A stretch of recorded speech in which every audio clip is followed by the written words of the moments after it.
I have been a trainee journalist at the Lancashire Telegraph for about 6 weeks now. It's up in the air because it's the way journalism is. You haven't just got one role anymore. You've got several. So I help with the business section. We relaunched a brand new daily edition the week after I joined, so it's really busy.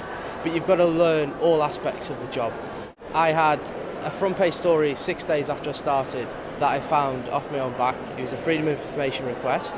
And then last week I had another, it was a single tweet on Twitter, and I did a little bit of digging and turned it into a front page.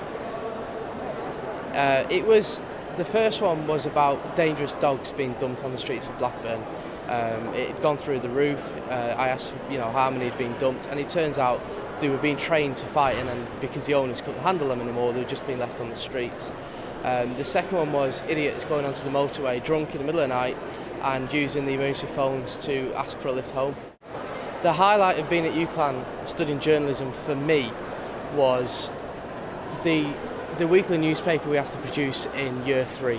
It's a bit of a culture shock at first because it's your first time into a proper newsroom, and you've got deadlines to beat, but the experience is just unrivaled. If you want to be a journalist, you have to go through that experience.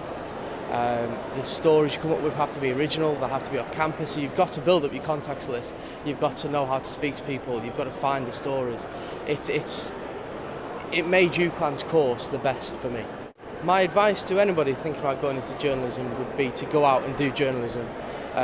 You become what you do.